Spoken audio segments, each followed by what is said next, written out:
লগত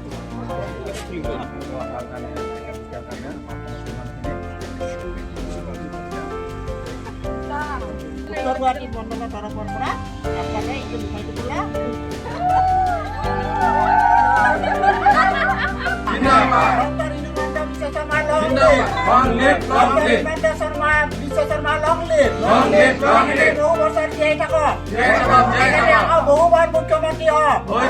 সকলোৰে শ্ৰদ্ধাৰ মুখ্যমন্ত্ৰী ডক্টৰ হিমন্ত বিশ্ব শৰ্মা ডাঙৰীয়াই তেখেতে আগ্ৰহ প্ৰকাশ কৰিছে।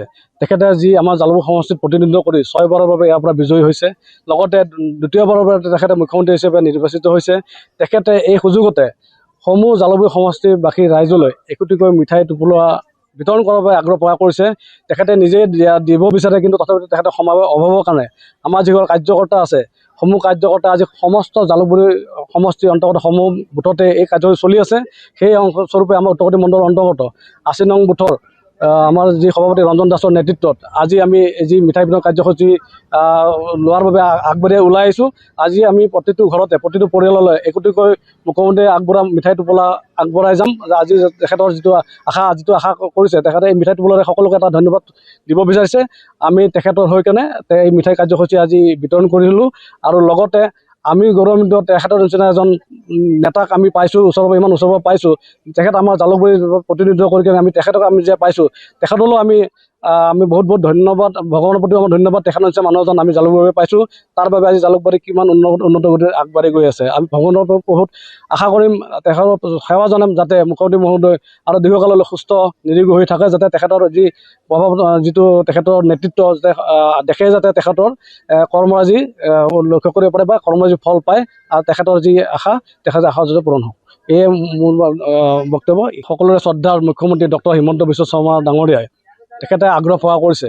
তেখেতে যি আমাৰ জালুকবাৰী সমষ্টিত প্ৰতিনিধিত্ব কৰি 6 বাৰৰ বাবে ইয়াৰ পৰা বিজয়ী হৈছে, লগতে দ্বিতীয়বাৰৰ বাবে তেখেতে মুখ্যমন্ত্ৰী হিচাপে নিৰ্বাচিত হৈছে। তেখেতে এই সুযোগতে সমূহ জালুকবাৰী সমষ্টিবাসী ৰাইজলৈ একোটিকৈ মিঠাই টোপোলা বিতৰণ কৰাৰ বাবে আগ্ৰহ প্ৰকাশ কৰিছে। তেখেতে নিজে দিব বিচাৰে, কিন্তু তথাপিও তেখেতে সময়ৰ অভাৱৰ কাৰণে আমাৰ যিসকল কাৰ্যকৰ্তা আছে, সমূহ কাৰ্যকৰ্তা আজি সমস্ত জালুকবাৰী সমষ্টিৰ অন্তৰ্গত সমূহ বুথতে এই কাৰ্যসূচী চলি আছে। সেই অংশস্বৰূপে আমাৰ উত্তৰ গুৱাহাটী মণ্ডলৰ অন্তৰ্গত 80 নং বুথৰ আমাৰ যি সভাপতি ৰঞ্জন দাসৰ নেতৃত্বত আজি আমি যি মিঠাই বিতৰণ কাৰ্যসূচী লোৱাৰ বাবে আগবাঢ়ি ওলাই আহিছোঁ। আজি আমি প্ৰতিটো ঘৰতে প্ৰতিটো পৰিয়াললৈ একোটিকৈ মুখ্যমন্ত্ৰীয়ে আগবঢ়া মিঠাই টোপোলা আগবঢ়াই যাম।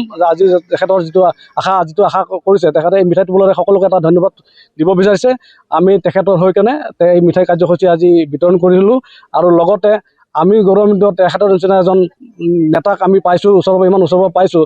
তেখেত আমাৰ জালুকবাৰীৰ প্ৰতিনিধিত্ব কৰি কিনে আমি তেখেতক আমি যে পাইছোঁ, তেখেতলৈও আমি বহুত ধন্যবাদ, ভগৱানৰ প্ৰতিও আমাৰ ধন্যবাদ। তেখেতৰ নিচিনা মানুহ এজন আমি জালুকবাৰী পাইছোঁ, তাৰ বাবে আজি জালুকবাৰী কিমান উন্নত গতিত আগবাঢ়ি গৈ আছে। আমি ভগৱানৰ পৰা বহুত আশা কৰিম, তেখেতৰ সেৱা জনাম যাতে মুখ্যমন্ত্ৰী মহোদয় আৰু দীৰ্ঘকাললৈ সুস্থ নিৰোগী হৈ থাকে, যাতে তেখেতৰ যি প্ৰভাৱ, যিটো তেখেতৰ নেতৃত্ব যাতে দেখে, যাতে তেখেতৰ কৰ্মৰাজি লক্ষ্য কৰিব পাৰে বা কৰ্মৰাজি ফল পায়, আৰু তেখেতৰ যি আশা তেখেতৰ আশা যাতে পূৰণ হওক।